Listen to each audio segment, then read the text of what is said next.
I'm not marrying you." The words detonated inside the cathedral, and Gabriel turned his back on Anastasia at the altar like the past year meant nothing. But as he walked down the aisle believing the job was finished, the massive doors behind him creaked open, and the one man who knew the truth about his plan was already walking toward him. Gabriel thought her father was dead. So why was Emilian Marin here? If this story pulled you in, go ahead and subscribe so you never miss what's ahead. I've got another unforgettable story coming tomorrow. And while you're here, drop a comment and tell me where you're watching from. I love seeing people tuned in from all over the world. Okay, let's get back into it. The cathedral bells rolled through the vaulted stone ceiling and settled in Anastasia's chest like a warning she didn't know how to read. She stood at the altar with her ivory bouquet gripped in both hands, the stems cool and damp against her palms, the cream roses trembling faintly with each unsteady breath she drew. The light inside the cathedral was extraordinary, golden and warm, streaming in thick, slanted columns through the stained glass high above, painting the ancient stone floor in amber and pale blue. It was the kind of light that made every moment feel significant, like something was about to happen. It was. Behind her, the pews were full. 93 guests, most of them dressed in the muted, careful elegance the occasion demanded, pressed suits in dark navy, pale blouses, small children already restless in the heat of the packed nave. The murmuring had begun long before it should have, not the gentle, anticipatory hum of a crowd moved by the beauty of a ceremony. This was something else. Lower. Anxious. The kind of sound a room makes when it has sensed something wrong before anyone dares to name it. Anastasia kept her eyes forward. Her father's chair was still empty. She told herself it was traffic. She told herself the convoy had been delayed. There was always construction near the East Bridge. Always some unavoidable thing between the house and the world. Her father was careful and methodical, and he had never once in her 26 years failed to appear when she needed him. She repeated this to herself quietly, the way a person holds a railing in the dark not because they expect to fall, but because the possibility has already occurred to them. At the front pew, little Katya stood in her cream tulle dress, the flower girl, 5 years old and utterly solemn, her small hands clasped over the basket of petals she had already scattered. She was watching the altar with the wide, uncomprehending attention of a child who knew the ceremony had gone quiet in a way that didn't match the morning's excitement. Her feet were perfectly still. She was the only one in the building who had stopped fidgeting. Anastasia's gaze drifted across the aisle. Gabriel stood opposite her in his dark suit, shoulders squared, jaw set. She had spent 14 months learning his face, the exact shade of warmth that entered his eyes when he was amused. The way his expression softened in the early morning before he was fully awake. The small, unconscious tilt of his head whenever she told a story he found interesting. She had believed she knew every version of him. The face he wore now was not one of them. Cold, precise, still in the way that still water is still because something underneath it has stopped moving. She told herself it was nerves. She told herself that men wore strange expressions at altars, that the weight of public vowing changed a person's face in ways that didn't mean anything. She had been doing this for almost an hour now, measuring, remeasuring, adjusting her conclusions so that none of them pointed anywhere alarming. The message that had arrived on her phone before she left the bridal suite, the one she had read 3 words of before pressing the screen face down against the vanity and walking out without looking back, pulsed now at the edge of her awareness like a bruise she was trying not to press. Behind her, a child whispered, then a sharp, hushing breath, then silence that was somehow louder than the murmuring had been. The priest stood to her left, his expression composed with the practiced gentleness of a man who had presided over enough human moments to recognize when one was collapsing. He did not speak. He didn't need to. Gabriel moved. Not forward, back. One deliberate step, then a second. His heels quiet on the ancient stone, his chin lifted, and for the first time since she had walked down this aisle toward him, his eyes found hers. They were flat. Final.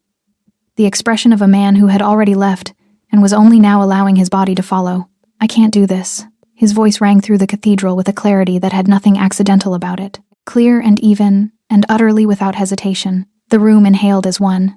Anastasia's bouquet dipped in her hands. Somewhere in the middle pews, a woman made a strangled sound. The priest drew a careful breath beside her. Katya, at the front pew, looked up. What are you saying? Anastasia's voice came out smaller than she intended, exposed in a way that the cathedral's acoustics made worse, carrying the words up into the vaulted arches and back down again, as if the building itself wanted everyone to hear her. Gabriel, what are you saying? He shook his head once, slowly, the gesture of a man concluding something he had been patient about for a long time. I'm not marrying you." 93 people heard it. The whispers that followed were not gentle. They were the sound of an entire room recalibrating, re-understanding what it had gathered to witness. Chairs shifted. Voices broke through in fragments. Someone near the back said his name, sharp and disbelieving. Anastasia felt the bouquet slip. She tightened her grip and did not let it fall. She was aware of the stained glass above her, the warm gold light that had seemed so beautiful 20 minutes ago and now felt theatrical too bright, illuminating everything she would have preferred to keep invisible. Gabriel turned his back to the altar. He walked. Long, unhurried strides down the center aisle, shoes steady on stone, the posture of a man who had no interest in looking back. The guests on either side turned to watch him pass faces, confused, then indignant, then stunned into a silence that pressed against the walls like something physical. A man in the third row reached out toward him. Gabriel didn't slow. Anastasia stood at the altar and did not move.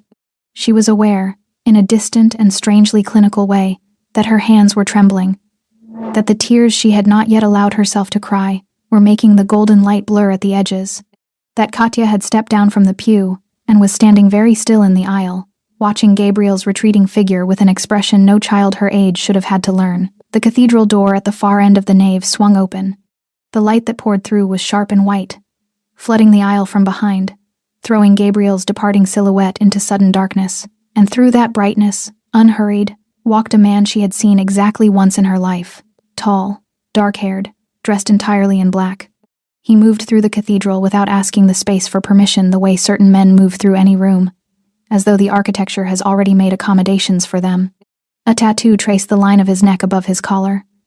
His eyes swept the nave in a single arc, taking inventory of everything in the space of one breath. They settled on Gabriel's back, and the expression on Emilian Marin's face was not surprise. It was the quiet, precise look of a man who had already known exactly what he would find and had come anyway. Anastasia's grip on the bouquet finally loosened. One ivory rose fell to the cathedral floor. But to understand what Emilian Marin already knew and what it cost to know it, you have to go back before the cathedral, before the bells and the empty chair and the 3 words she hadn't finished reading, back to where the lie began. The first time Gabriel smiled at her, Anastasia had been standing in the rain. She hadn't planned to be outside. She had ducked out of her father's annual charity dinner for exactly 4 minutes, just long enough to breathe air that didn't taste like expensive cologne and careful conversation, and she had miscalculated the clouds. By the time the first drops hit her shoulders, she was already 3 steps too far from the entrance to pretend she hadn't noticed. She was wrestling with a small, completely inadequate evening bag when he appeared beside her with an umbrella, not offering it, simply holding it above her, as though it were the most natural thing in the world, as though he had been standing there all along waiting for her to need it. "You looked like you were losing," he said. She had laughed before she meant to. That was how he did it. That was the first thing she would understand much later. Sitting in a cathedral with a fallen rose at her feet, that Gabriel had been extraordinary at locating the exact moment a person's guard came down, and stepping into it so smoothly that the movement felt like relief. His name was Gabriel Radu. He was charming in the particular way that careful men are charming, attentive without being suffocating, interested without being intrusive. He asked questions and remembered the answers. He called when he said he would call. He remembered that she took her coffee without sugar, that she preferred window seats on trains, that she found silence more comfortable than most people did. For 14 months, he was everything she had not known she was waiting for. She did not know that every question he asked was a door he was measuring, every dinner with her father, a room he was mapping, every conversation about security arrangements, about travel schedules, about which route the convoy used to reach the estate filed away with the patience and precision of a man who had been hired to collect exactly this information. Because Gabriel had not found her by accident, he had been sent. 3 years before that rain-soaked evening, a business arrangement had collapsed badly enough to leave several powerful men humiliated and a great deal of money unrecovered. The man they blamed was Anastasia's father, Nikolai, a figure known in certain circles for his influence and in others for his near-total invisibility. He moved rarely and without announcement. His estate was layered with security that had taken years to build. He trusted few people and appeared in public fewer times than could be counted on one hand. He was, by every measure, unreachable, which meant that reaching him required a different kind of architecture entirely. The men who wanted him had tried the direct approach once, a vehicle, a stretch of road. 3 men with the kind of confidence that comes from never having failed yet. They had failed.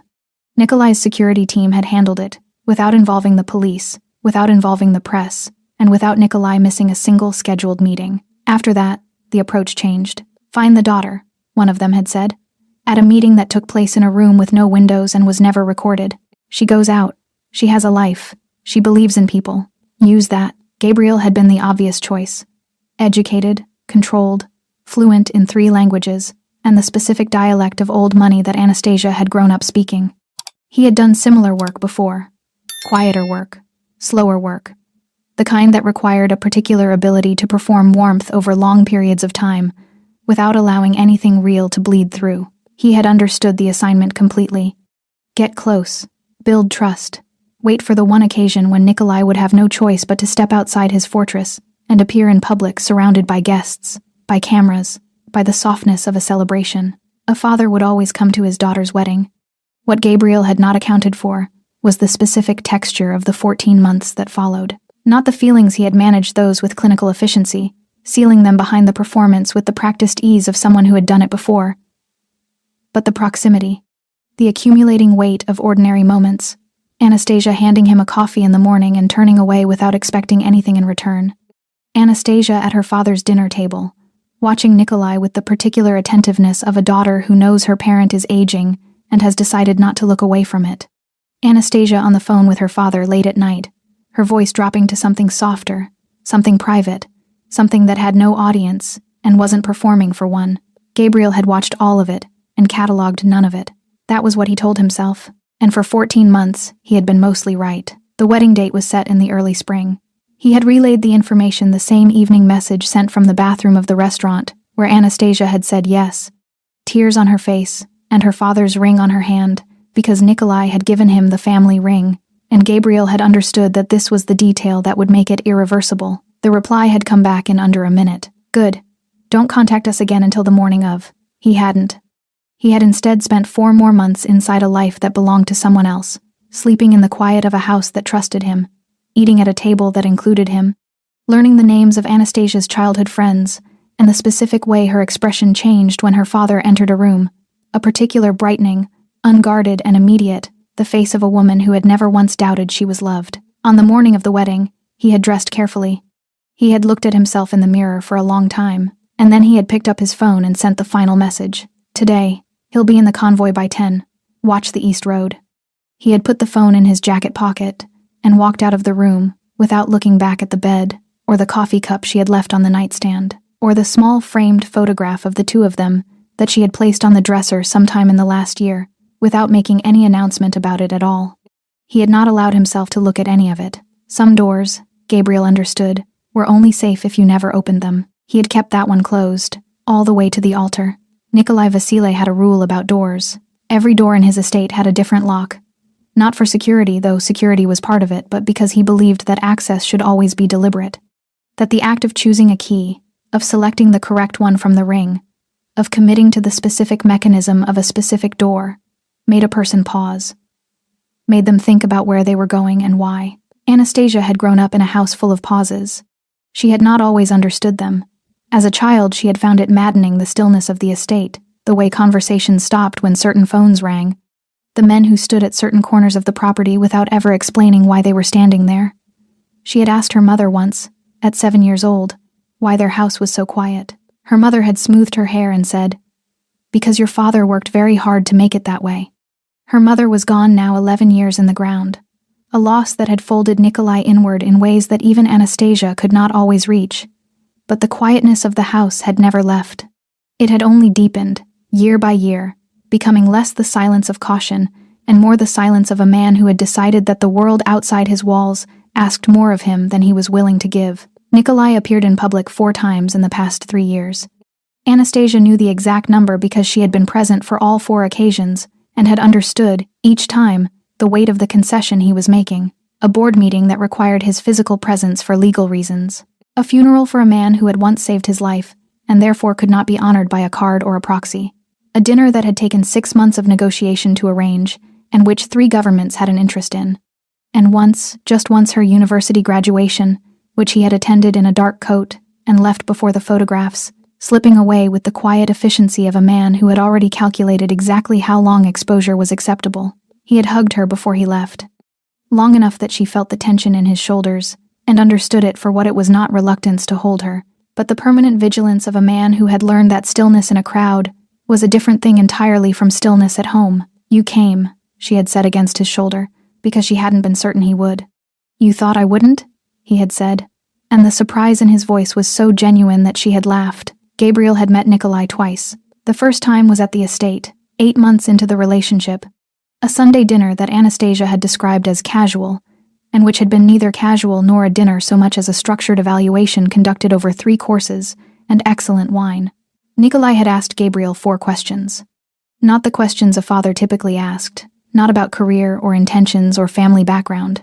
Different questions. Quiet, careful questions about things that had nothing obviously to do with anything, asked in the gentle tone of a man who had no particular interest in the answers.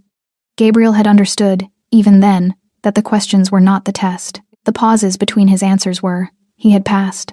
He had known he would. He had been trained for precisely this kind of room. But afterward, driving away from the estate with Anastasia's hand in his, and the gate closing in the rearview mirror, he had felt something he hadn't expected. Not relief, not satisfaction, something that felt uncomfortably like respect. He had buried it immediately. The second meeting was 3 months later, a brief, unplanned overlap when Nikolai arrived home early and found Gabriel in the kitchen with Anastasia, the two of them arguing cheerfully about whether the recipe she was attempting was ambitious or catastrophically overconfident. Nikolai had stood in the doorway for a moment, watching them without announcement. Then he had said, quietly, to no one in particular, "She laughs more," and walked upstairs without further comment. Anastasia had glowed for the rest of the evening. Gabriel had said nothing. When Anastasia told her father the wedding date, they were sitting in his study, a room she had loved since childhood for its smell of old paper and cedar, for the particular amber light of the desk lamp, for the bookshelves that lined every wall, and which she had always suspected contained at least some volumes he had never opened, and simply liked the presence of. Nikolai had listened to her with the quality of attention he gave to everything complete, unhurried, as though no other moment existed outside this one. When she finished, he was quiet for a long time. "You're certain," he said. "Not a question, a measurement." "I'm certain," she said. He looked at her the way he sometimes looked at her, as though he were calculating something complicated and arriving at an answer he was not entirely at peace with. Then his expression softened in the specific way it only ever softened for her, a gradual unlocking, and he reached across the desk and covered her hand with his. "Then I'll be there," he said. Every step. She had squeezed his hand and not said what she was thinking, which was that she had not realized until that moment how frightened she had been that he might not come, that the fortress he had built around his life might finally be too thick to step through, even for this. He had squeezed back, as if he'd heard it anyway. That evening, Nikolai made 2 calls. The first was to his security team, to begin arranging the convoy route and the advance detail for the cathedral. The second was to a man he had not spoken to in 4 months, because 4 months of silence between them was unremarkable, the natural rhythm of a friendship built in rooms that didn't exist on any record. The call lasted less than 3 minutes. "The wedding is the 23rd, Nikolai said. A pause. "I'll be there," said Emilian Marin. Another pause. Shorter. "Bring enough men," Nikolai said. Not a request. Emilian didn't answer that. He didn't need to. He simply ended the call the way he ended most things, without ceremony, without waste, in the precise moment when everything necessary had already been said. Outside the estate, the evening was very still. The gate was locked. All the right doors were closed. But somewhere across the city, a phone screen lit up with a single outgoing message sent from Gabriel's number to a contact saved under no name at all. "The wedding is confirmed. 23rd. He'll come." There were very few people alive who called Emilian Marin by his first name. Not because he demanded formality, he had no particular interest in titles or the performance of hierarchy that other men in his position seemed to require. It was something else. Something in the quality of his stillness, in the way he occupied a room without announcing himself, that made people instinctively reach for distance, as though proximity carried a cost that most were unwilling to pay without being certain of the exchange. Nikolai had called him Emilian since the night they met, 22 years ago, in a situation that neither of them discussed, and both of them remembered with the particular clarity reserved for moments that divide a life into before and after. That was the whole of the origin story, as far as anyone else was ever permitted to know it. What it had produced was something rarer than alliance and more durable than debt. Not friendship in the way the word was commonly used, not warmth or regularity, or the easy shorthand of people who had chosen each other in ordinary circumstances. More like the understanding between two structures that have been tested by the same storm. Each knew what the other was made of. Neither had ever been surprised by the other in a way that mattered.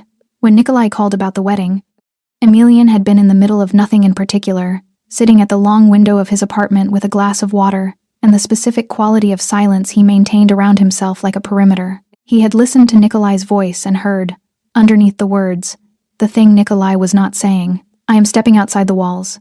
I will need someone I trust at my back. He had said he would come without hesitation. On the morning of the 23rd, Emelian dressed without ceremony. Black suit. No tie. The jacket cut to conceal what it needed to conceal. He checked his phone once, 3 messages from members of his team confirming their positions, and pocketed it without replying. His driver was waiting in the courtyard below.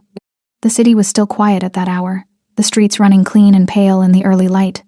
The cathedral district not yet fully awake. Emelian sat in the back of the vehicle and watched the buildings pass with the expression he wore in all moving vehicles, alert in a way that appeared, to the casual observer, like boredom. It was not boredom. It was the practiced stillness of a man whose particular skill set had been built on the ability to notice the thing that was wrong before it had finished being wrong. An education earned not in any formal setting but across 20 years of rooms and roads and situations that had demanded, each time, that he be the first person in the space to understand what was actually happening. They were 12 minutes from the cathedral when he noticed the vehicles. 2 of them, dark, maintaining a gap that was just slightly too consistent to be coincidental, close enough to keep the convoy in sight, far enough to suggest the awareness that they themselves might be watched. Amateur spacing. The kind of distance that looked careful to someone who had never done it, and looked obvious to someone who had done it badly once, and learned. Emelian said nothing for approximately 4 seconds. Then he picked up his phone. We have a tail, he said. 2 vehicles, gray saloon and a black panel van, hanging at 200 meters. Alert the convoy and tell Nikolai's team to hold speed. Do not accelerate, do not deviate. I want them to believe we haven't seen them. He ended the call and looked out the window again. The gray saloon was still there. Of course it was. What followed was not prolonged. Emelian had no interest in prolonged. Prolonged created variables, and variables created the specific kind of disorder he had spent 2 decades learning to prevent. He made 2 more calls in the space of 90 seconds.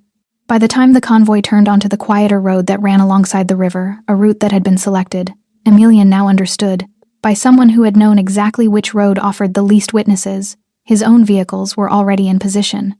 The ambush lasted less than 4 minutes. 6 men. Coordinated enough to suggest prior planning, undisciplined enough in execution to suggest the plan had assumed less resistance than it encountered. The gray saloon moved first, cutting across the convoy's front. The panel van came from a side street, accelerating hard. Neither made it to Nikolai's vehicle. Emelian's men were already out of the follow cars before the van's doors opened.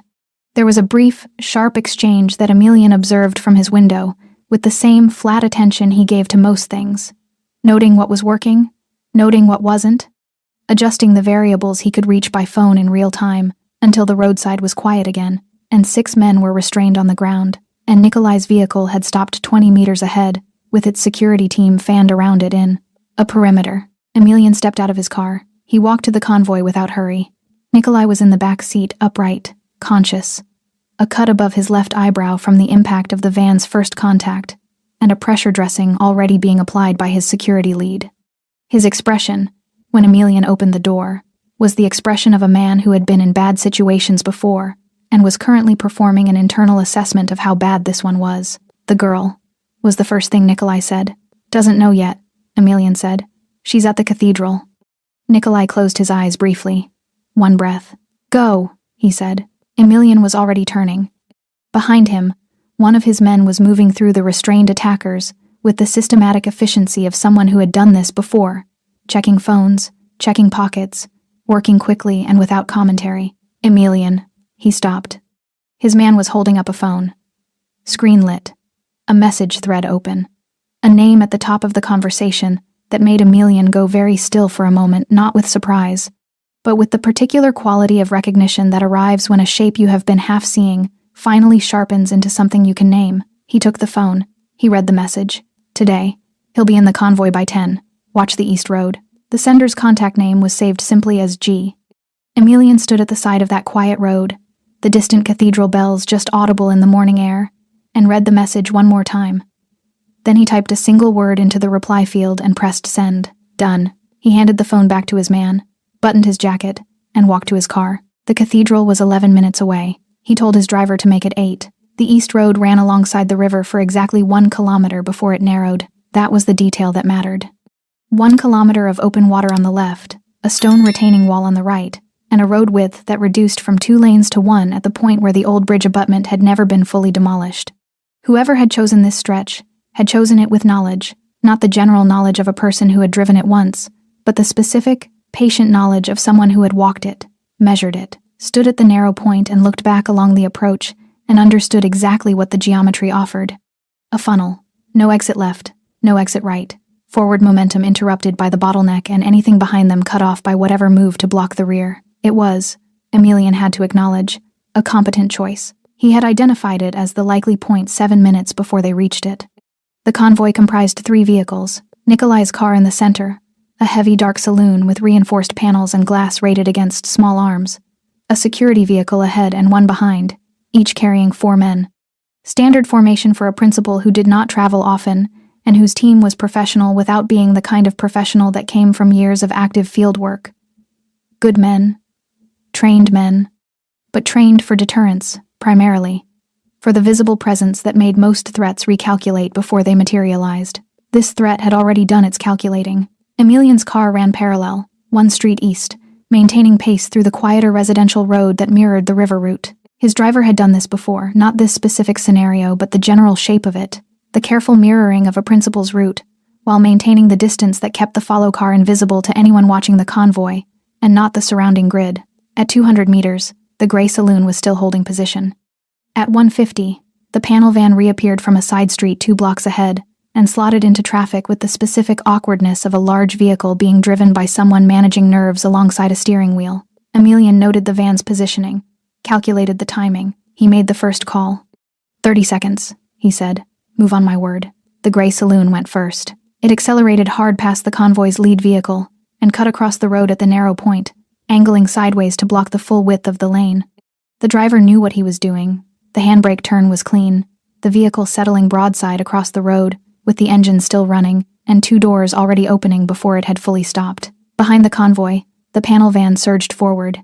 Inside Nikolai's car, the security lead was already on the radio-controlled voice, clipped words, the professional register of a man doing exactly what his training said to do. The convoy stopped. The outer security vehicles locked their doors. The perimeter protocol began to execute. And then Emelian said the word. 4 vehicles came from 3 directions simultaneously, 2 from the residential street to the east, cutting through the gap between buildings at speed, 1 from ahead, that had been holding position at the next intersection, under no instruction except wait, and 1 from behind, that had been sitting parked on the river road for 40 minutes, with its engine off and its occupants doing nothing that would have alarmed any observer. What followed had the compressed, disorienting quality of all events that are over before the mind has finished understanding that they have begun. The 6 men from the saloon and the van had expected resistance. They had not expected to be outnumbered before their feet were fully on the ground. The first 2 were restrained at the saloon before either had cleared their jackets. The van's side door opened onto 3 of Emelian's men already standing at the step, which produced a silence so complete and so immediate that the 2 men inside made the correct calculation without requiring persuasion. The 6th man ran. He made it 40 meters along the river wall before he was collected with the quiet efficiency of a team that had anticipated exactly this, because there was always one who ran. And the exit along the river wall was the only exit available. And Emelian had put a man there 20 minutes ago precisely because obvious exits required coverage. 4 minutes and 11 seconds from the first vehicle moving, the road was still again. 6 men on the ground. Emelian's people working through them quickly and without conversation. The practiced silence of a team that had learned to communicate in shorthand and movement, rather than words. Emelian walked the perimeter once, noting everything, adjusting nothing because there was nothing that required adjusting. Then he walked to Nikolai's car. The door opened before he reached it. Nikolai was already sitting forward, one hand pressed to the left side of his head, where the impact of the van's contact, a glancing blow to the convoy's rear quarter, that had been harder than it appeared from outside, had caught him against the blow. Window. The cut above his eyebrow was clean but deep. The kind of cut that produced a quantity of blood disproportionate to its actual severity, and the security lead was pressing a folded cloth against it with the focused attention of a man determined not to let this become worse than it already was. Nikolai's eyes, when they found Emelian, were clear. That was the first thing Emelian checked. Always the eyes first. "How many?" Nikolai said. Not a question about his own condition. A question about the road. 6, all contained. Nikolai absorbed this. His jaw tightened once. Professional, competent planning, poor execution. Emelian paused. Someone gave them the route. The silence between them carried the weight of that sentence for a moment. "Anastasia doesn't know," Nikolai said. "No, she's at the cathedral." "Yes." Nikolai looked at him steadily, the look of a man performing an internal calculation that had only one possible answer, and was taking one final moment before committing to it. The cloth against his eyebrow had darkened. Somewhere behind them, a radio crackled quietly. The river moved indifferently alongside the wall. "Then we already know what this was for," Nikolai said. Emelian said nothing, because they did. The wedding was not the celebration, it was the trap. And somewhere inside that cathedral, dressed in a dark suit and standing at an altar he had never intended to honor, the man who had built it was still waiting for confirmation that it had worked. The phone was a cheap thing. Prepaid. The kind purchased with cash from a shop that didn't ask questions and discarded after a single use by anyone who understood the basic arithmetic of exposure. It had been in the inside pocket of the third man Emelian's team had worked through, not the first, which would have been careless, and not the last, which would have suggested it was hidden. The third, tucked into a jacket lining with the specific deliberateness of someone who had been told exactly where to carry it and why. Emelian turned it over in his hand once. The screen was cracked along the lower left corner. The case was black and generic, and had the faint warmth of a device that had been held recently, nervously, by someone who had been checking it at intervals for most of the morning. There were 3 messages in the thread. No contact name, just a number. He read them in order. The first, sent 4 days ago. Confirmed. Cathedral, 23rd. Convoy leaves the estate at 9:45, East Road to the River Bridge. The second, sent this morning at 7:12. Stay close to the saloon. Don't move until the van commits. The third, sent 40 minutes ago, the most recent, time-stamped while the convoy was still navigating the city's outer roads. Is it done? I need confirmation before I leave the church. Emelian read the third message twice, not because he hadn't understood it the first time. Because understanding it and allowing it to fully land were 2 different things, and he permitted himself exactly the time it took to read 7 words twice, before he sealed whatever he was feeling behind the expression he wore in all circumstances that required him to function. Before I leave the church. Inside the church. Already there, already standing at that altar with Anastasia beside him, already occupying the position of a man preparing to marry her, while simultaneously monitoring a phone for news of her father's death. The architecture of it was complete, elegant, in the way that thoroughly ugly things are sometimes elegant, precise, interlocking, each piece dependent on the others. Gabriel at the altar to confirm the mission was active. The East Road selected by someone with access to Nikolai's convoy route. The wedding as the mechanism that forced Nikolai into the open, and the reply, the confirmation, as Gabriel's signal to walk away. To walk away from the altar, from Anastasia, from the entire fabricated year. The moment he knew the principal was dead, Emelian stood on that quiet road with the river moving alongside him, and the 6 contained men and his own team working steadily around him. And he held the phone and was still for a moment that was longer than his stillness usually was. Then he typed 1 word into the reply field. Done. He pressed send. Watched the delivery indicator change. Put the phone in his own jacket pocket. He returned to Nikolai's car. The security lead had the situation managed. Pressure applied. A medical team already dispatched and 12 minutes out. The immediate threat fully neutralized. And the scene being documented with the quiet efficiency of people who understood that evidence had value and chaos did not. Nikolai was sitting upright, the cloth at his temple, his color returning by degrees. The phone, Emelian said, and showed him the message thread without preamble. Nikolai read it. Once. His face did not change in any dramatic way, no collapse, no visible shock, the reaction of a man whose relationship with betrayal was old enough to have become, if not comfortable, at least familiar in its outlines. But something shifted behind his eyes, something that had nothing to do with strategy or calculation, and everything to do with the fact that for 8 months this man had sat at his table, had held his daughter's hand across a dinner he had been careful to make welcoming, had been given the family ring. He sent them the route, Nikolai said. Flat, certain, and the timing, and the road. Emelian paused.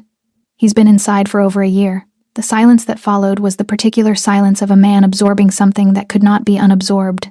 Anastasia, Nikolai said. She doesn't know any of it. She's standing at that altar. Yes. Nikolai's hand tightened once on the doorframe. One, controlled, deliberate tightening, a man using physical pressure to manage what he could not otherwise manage in this particular moment, in this particular vehicle, with a cut above his eye and the full understanding settling over him of what his daughter had been used for, what she was still being used for, what she was standing in right now, in her white dress with her ivory roses, waiting for a man who had already sent the order to kill her father and was now waiting for the reply that would tell him the job was finished. He sent the reply, Emelian said, from this phone, 30 seconds ago. Nikolai looked at him. He thinks it's done, Emelian said. A pause, which means he's about to move. Nikolai understood immediately because Nikolai always understood immediately. It was the quality Emelian had respected in him since the beginning. The speed of his comprehension, the way he processed and arrived without requiring the intermediate steps spelled out. Gabriel's exit was conditional on confirmation. He had the confirmation now.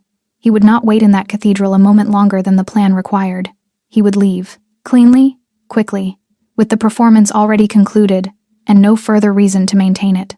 He would leave Anastasia at that altar, in front of 93 people, and walk out of the cathedral and out of her life without a backward look, because that was what the plan required. And Gabriel, Emelian now understood completely, had been following the plan with the same discipline and the same absence of conscience for every single day of the 14 months he had spent building the lie. Emelian stood up from the car door. I need a vehicle, he said to his driver. Ready. He looked at Nikolai once more, the direct, steady look of a man making a commitment that didn't require words, because the words were already understood between them. Nikolai gave him the smallest nod. Emelian buttoned his jacket, walked to the waiting car. The cathedral was 8 minutes away. He had already told his driver to make it 5. The phone vibrated once in Gabriel's jacket pocket. He felt it against his chest like a heartbeat that wasn't his, a single brief pulse that carried more information than most conversations managed in an hour. He did not reach for it immediately. He was standing at the altar, and reaching for a phone at an altar was the kind of detail that lodged in people's memories, the kind that got described afterward to people who hadn't been present, and Gabriel had not spent 14 months managing details this carefully to become careless in the final 3 minutes. He waited. Anastasia was beside him. He was aware of her the way he had trained himself to be aware of her peripherally, functionally, as a variable in the immediate environment, rather than a person with a particular way of exhaling when she was trying not to cry, which was a detail he had not asked to know and had known for 11 months regardless. He waited another 30 seconds. Then he reached into his pocket, with the casual unhurriedness of a man checking the time, angled the screen away from the priest and the front pews, and read the message. Done. 1 word. He read it once, slid the phone back into his pocket, looked at the stained glass above the altar for exactly 2 seconds, not for any sentimental reason, simply because 2 seconds was the interval his body required to complete the transition from one operational mode to the next. Then he stepped back from the altar. What happened in the following 4 minutes would be described differently by every person in the cathedral, depending on where they were sitting and what they had been watching and what their relationship was to the 2 people at the center of it. But every account would contain the same 3 beats, in the same order, without variation. The step back, the words, the walk. The step back was what silenced the room first, not the words, which came after, but the physical fact of Gabriel moving away from the altar, with a deliberateness that had no ceremonial explanation. The priest noticed it first, and made a small involuntary adjustment of his own posture. The instinctive recalibration of a man whose professional experience had given him a finely tuned sensitivity to moments departing from their expected shape. The guests nearest the front caught it next. A ripple of attention, sharpening row by row, the way a congregation's collective focus shifts when the thing they came to witness is no longer behaving like the thing they came to witness. Anastasia turned to look at him. Gabriel met her eyes for the first time since she had walked down the aisle, and he held her gaze for exactly as long as was necessary, which was long enough for her to see that the warmth she had been searching for all morning was not hidden or suppressed or managed by nerves. It had never been there. I can't do this, he said. The silence that followed was the most complete silence the cathedral had produced all morning, deeper than the hush before the ceremony began, deeper than the pauses between the organ's phrases. The silence of a room that has heard something it needs a moment to process before it can react. Anastasia's voice, when it came, was quiet. "What are you saying?" Gabriel looked at her and said nothing. Gabriel. Steadier now, the steadiness of a woman pressing every resource she had against something she could feel, but could not yet see the full shape of. "What are you saying to me? I'm not marrying you." He said it clearly. Loudly enough for the front 4 rows to hear without question, and quietly enough that the rows beyond would lean forward to confirm what they thought they'd heard, which meant the information would reach every corner of the cathedral within seconds, passed along in the urgent, horrified shorthand of people who understood they were witnessing something that could not be taken back. The room erupted. Not loudly, not in the way of crowds that have witnessed something joyful or frightening, in the way of crowds that have witnessed something deeply, privately wrong. Whispers that had the texture of shock. Murmured names. A woman in the 4th row pressing her hand to her mouth. A man near the aisle standing up halfway, then sitting back down. The instinct to intervene meeting the paralysis of not knowing what intervention would look like here. Anastasia stood at the altar and did not move. The bouquet trembled in her hands, her eyes dark, steady. The eyes of a woman who had learned composure from a father who wore it like a second skin, were filling in a way she was visibly, desperately trying to prevent. Not from vanity, not from the audience, but from the specific refusal of a person who is not ready to let what is happening to them be completely real yet. "What are you talking about?" Her voice cracked on the last word. Just slightly, just enough. Gabriel didn't answer. He had nothing to say to her that the plan required.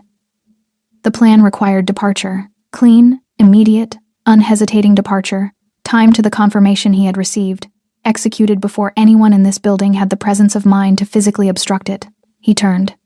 The movement was smooth and final, the turn of a man who has already completed this action internally and is now simply allowing the physical world to catch up. He straightened his jacket once with both hands, an unconscious gesture of a particular revealing kind, the gesture of a man returning to himself after a long performance, and began walking down the aisle. His shoes were steady on the stone. He did not look at the guests as he passed them, though he was aware of them, the faces turning, the sounds cresting around him. A man reaching out from the 3rd row whose hand Gabriel stepped past without acknowledgement. He was aware of Katya at the front pew, very small and very still in her cream dress, watching him with the uncomplicated, devastating clarity of a child who did not yet know how to disguise what she was seeing. He did not look back at the altar. He did not look back at Anastasia. He was 15 meters from the cathedral doors, close enough to see the iron handles, close enough to begin calculating the 12 steps that remained between him and the exit, and the waiting car, and the rest of a life that would resume the moment he cleared this building. The doors opened, not from his hand. From the outside, the light that entered was white and absolute, flooding the aisle in a way that stopped Gabriel mid-stride for a single involuntary second. The instinctive hesitation of a body encountering the unexpected before the mind has issued instructions. A figure moved through the light. Tall, dark, unhurried. Gabriel's mind performed the calculation before his expression had time to respond to it. The height, the build, the particular quality of stillness in motion, the dark suit and the ink visible above the collar, and the eyes that found him across the length of the cathedral and did not move from him again. Emilian Marin, alive. Gabriel's next step did not come. The 2 men stood 40 meters apart, in a cathedral full of people, and the distance between them had the quality of a held breath, enormous, pressurized, containing everything that was about to happen in the space of what had not happened yet. Gabriel's next step did not come. He understood, in the compressed and clarifying way that danger produces understanding, that the calculation he had been running for the past 14 months had just encountered a variable it had not accounted for. The variable was standing in the cathedral doorway, with white light behind him, buttoning nothing, adjusting nothing, simply looking at Gabriel across the length of the nave with the patient, unhurried attention of a man who had already decided how this ended and was in no particular rush about the mechanics. Emilian Marin walked forward. He moved down the aisle the way he moved through all spaces, without announcement, without aggression, the dangerous stillness of a man whose stillness itself was the message. His eyes did not leave Gabriel.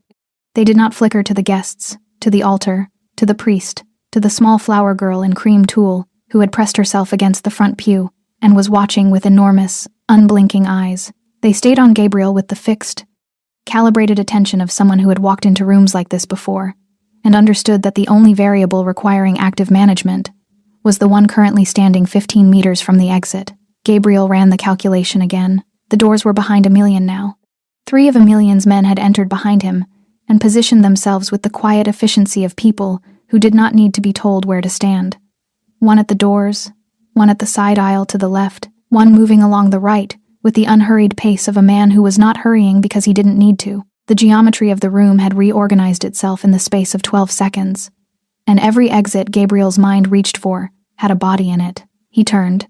Forward was the altar, Anastasia, the priest, a wall of stone beyond them, and no door. Behind him was Emilian. The side aisles were covered. Gabriel was still performing the calculation when he stopped performing it, because there was a point at which continuing to calculate was itself a decision, and the decision it communicated to anyone watching was exactly the kind of decision he could not afford to communicate right now. He needed to think. He needed 30 seconds and 4 meters of unobserved space, and neither of those things was available in this cathedral. He did not get them. Emilian stopped walking when there were 10 meters between them. He did not speak immediately. He looked at Gabriel with the expression he had worn since entering flat, certain. The expression of a man in possession of more information than the person opposite him, and entirely comfortable with that asymmetry. The cathedral had gone completely silent. 93 guests who had come to witness a wedding were now witnessing something they did not have a category for. The ceremony had already broken. The groom had already refused. And now a dark-haired man in a black suit had walked through the doors and stopped in the middle of the aisle and was looking at the groom with an expression that made several people in the front rows quietly decide to remain exactly where they were. Katya had not moved. She stood at the end of the front pew with her basket of spent petals and watched Emilian with the same solemn, uncategorizing attention she had given to everything this morning. She did not appear frightened.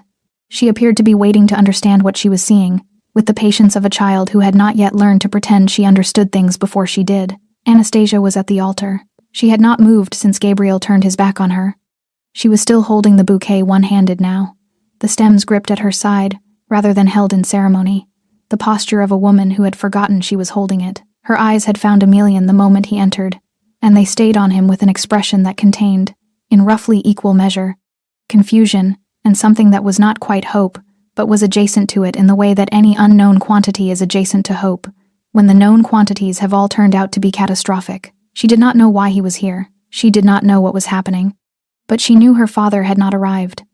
And she knew that Emilian was her father's closest friend. And she knew, with the particular instinct of a person whose body has been processing information that their mind has been refusing to accept all morning, that these two facts were connected in a way she was not yet ready to fully understand. Emilian spoke. He did not raise his voice. He did not perform the words for the audience, did not address the cathedral or the guests or the occasion. He spoke to Gabriel in the direct, even register of a man completing a conversation that had already begun elsewhere. "The men on the East Road have been collected," he said. "The phone has been collected. The message thread going back 4 days has been read." A pause, brief and deliberate. "Your contact replied an hour ago from a different phone than the one you were expecting." Gabriel said nothing. His jaw was set. His eyes had gone to the calculation again. The doors, the aisles, the geometry of the room, and Emilian watched him do it with the same flat patience. "There's nowhere in this building," Emilian said simply. Gabriel looked at him. "Nikolai is alive," Emilian said. Something moved across Gabriel's face. Not guilt. It was too fast and too controlled for guilt, which required a kind of openness that Gabriel had spent 14 months sealing shut. It was closer to the expression of a man receiving confirmation of a loss he had already factored in as a possibility, and was now adjusting his remaining options around, which told Emilian everything he needed to know about who he was looking at. He nodded once to the man at the right aisle. It happened quickly. Gabriel moved first, a sharp pivot toward the left aisle, the decision of a man who has run out of calculations and defaulted to the oldest option available, which was simply to move and keep moving and manage the consequences of movement as they arrived. He was fast. He had the specific, economical speed of someone trained for exactly this kind of exit. Not athletic in any showy sense, just efficient. The minimum energy required to cover maximum ground. He covered 4 meters.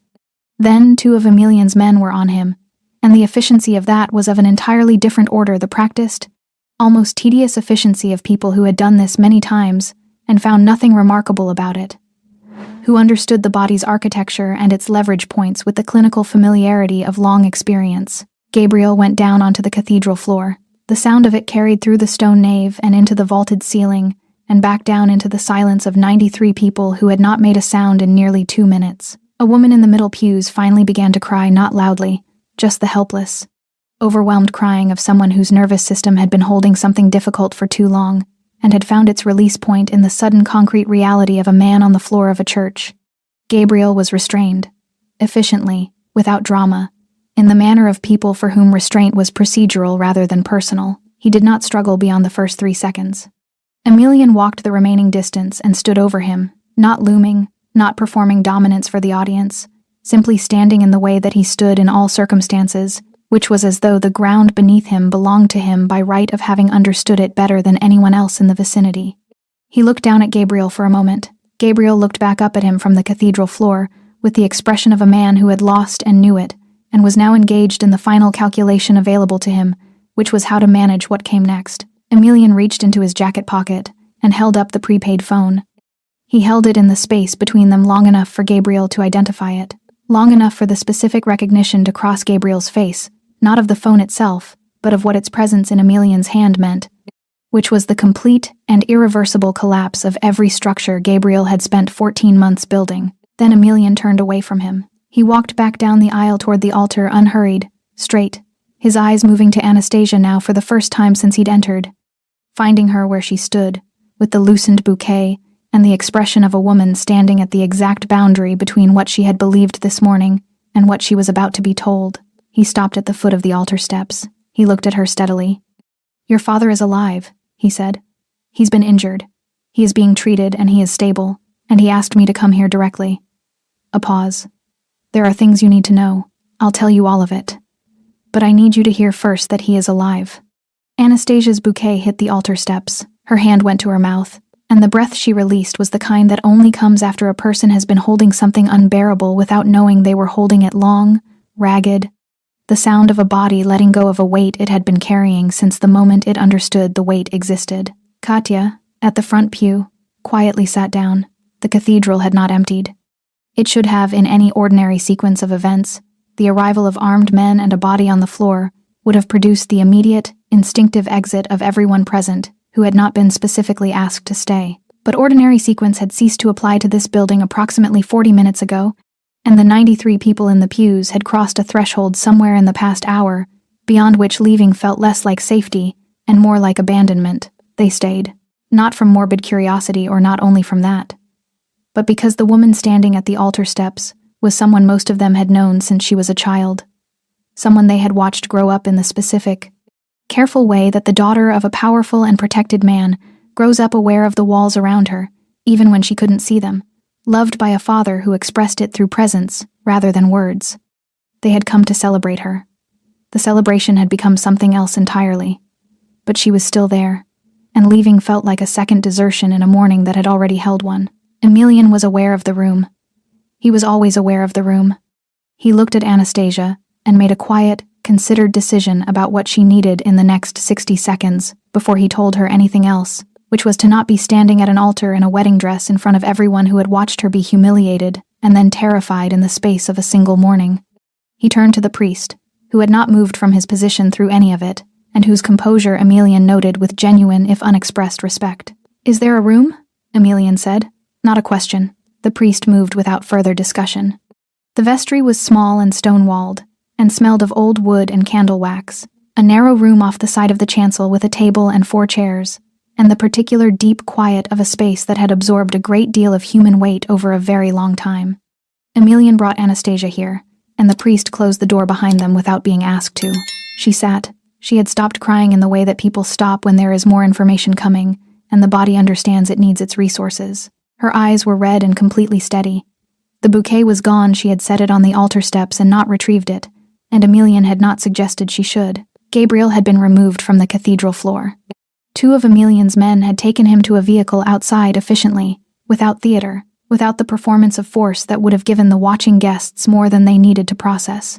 He had gone without resistance, which Emilian noted and filed, because men who stopped resisting were either managing themselves carefully or had moved past resistance into something quieter and more complicated, and both required attention.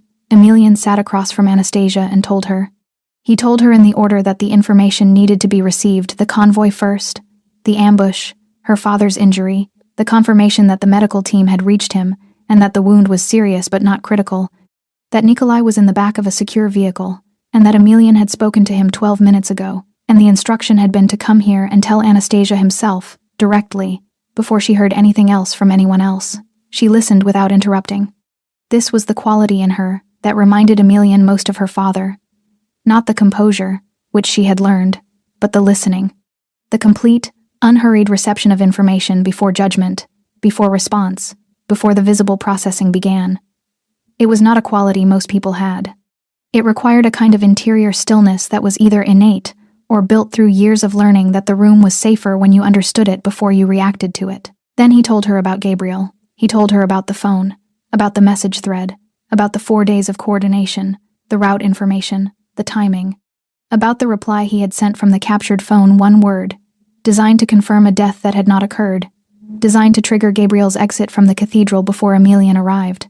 He told her that Gabriel had known, from the beginning, what the plan was, that the relationship had been the plan, that the year, all 14 months of it, had been operational, that every question Gabriel had asked about her father's movements, every dinner, every careful, patient accumulation of access and information, had been directional, had been pointed, always, toward this morning. Anastasia was quiet for a long time after he finished. The candle on the vestry table had burned down to a stub. Outside the closed door, the cathedral was a low murmur of voices, the guests finally beginning to move, to talk, to process collectively what they had witnessed. He was never, she started. No, Emelian said. She absorbed this. The ring, she said. The family ring. Her father had given it because Gabriel had made himself the kind of man a father gives his daughter's ring to. The kind of man who earns that specific trust through the patient, deliberate performance of being exactly what is required at every moment. Yes, Emelian said. A year, she said.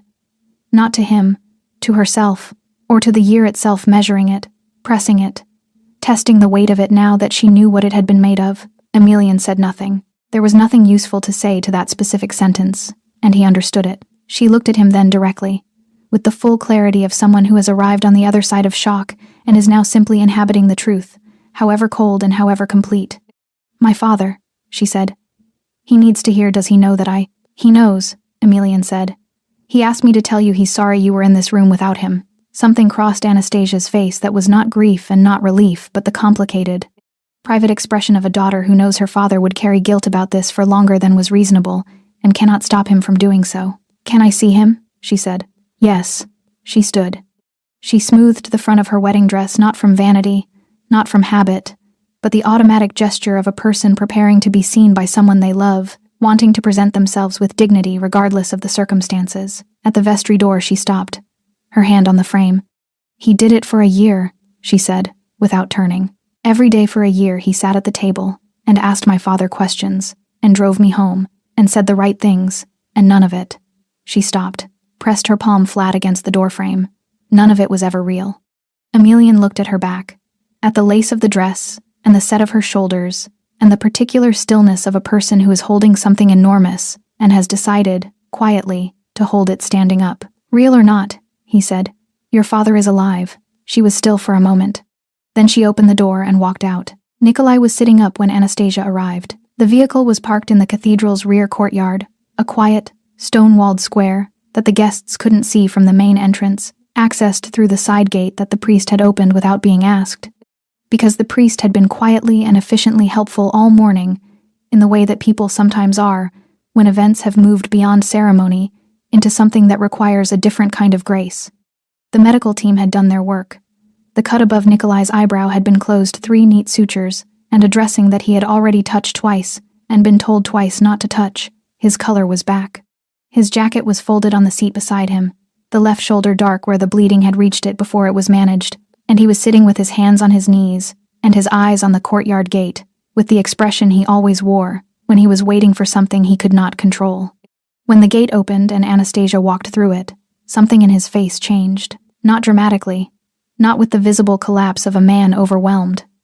Nikolai did not collapse visibly. It was not in his architecture. But something that had been held tightly in his jaw and his shoulders released by degrees, a gradual unlocking, and his eyes, when they found her, had the quality of a man who has been running a terrible calculation in his head for the past hour, and has just been handed the answer that makes all the other numbers irrelevant. She crossed the courtyard in her wedding dress and sat beside him in the open vehicle door and put her arms around him without saying anything, and he held her with the careful, deliberate pressure of a man acutely aware of his own injury and completely unwilling to let it reduce the hold. They stayed that way for a while. The courtyard was quiet. A bird moved somewhere in the stone eaves. The distant sound of the cathedral's interior voices, movement, the slow dispersal of 93 people processing an extraordinary morning filtered through the walls as something low and indistinct.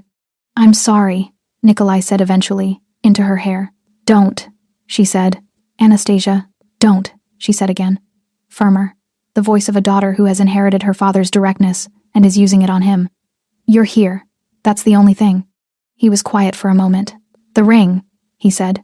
She pulled back enough to look at him. She had taken the ring off in the vestry. She didn't remember doing it, only realized afterward that it was gone from her finger, and had found it in her palm when she opened her hand in the courtyard. She looked at it now. A small, plain band, old gold, the kind of ring that carried the weight of its history in its simplicity. She pressed it into her father's hand and closed his fingers around it. He looked down at his closed fist for a long moment. "I gave it to him," he said, not self-recrimination. Just the flat acknowledgement of a man who is precise about his own errors. "You gave it to the person you believed he was," Anastasia said. "That's different." Nikolai looked at her steadily. "You sound," he said, "like someone who has already decided to be all right." "I've decided to start from there," she said. "It's not the same thing." He nodded slowly. He understood the distinction. He had made similar decisions in difficult rooms over many years, and he knew the difference between the decision to be all right and the long, uneven work of actually getting there. He knew she had a great deal of that work ahead of her. He also knew, with the certainty of a man who had watched her become who she was, that she would do it with the same quality she had brought to everything difficult in her life, not without pain, but without surrender. He pulled her back into his arms. She let him. Emelian handled the remainder. This was not a decision that was discussed or delegated. It was simply the natural order of how things worked between them. Nikolai protected what was his, and Emelian handled what protection required. And neither man found it necessary to draw the line between these two responsibilities, because neither had ever been unclear about where it ran. He spent 3 days after the wedding in a kind of focused, unhurried motion that his team recognized and oriented themselves around, without requiring briefing. Meetings in rooms that weren't on any schedule. Conversations conducted at hours that assumed the other party was awake, because they were always awake. The patient, methodical dismantling of a structure that had taken longer to build than it took to take apart, because structures built on secrecy have a fundamental weakness, which is that the secrecy itself, once compromised, removes the protection from everything underneath. Gabriel gave them the organization within the first 6 hours, not because he wanted to, because Emelian sat across from him in a quiet room, with the phone on the table between them, and asked 3 questions in the specific sequence that made the 4th question unnecessary, and Gabriel understood, with the clarity of a genuinely intelligent man who had run out of positions, that the negotiation available to him was not whether to give the information, but what he received in exchange for it. He gave them names, locations, the financial architecture of the operation, and the 3 men at the top of it, who had designed the plan and selected Gabriel, and decided that the most efficient route to Nikolai ran through his daughter's heart.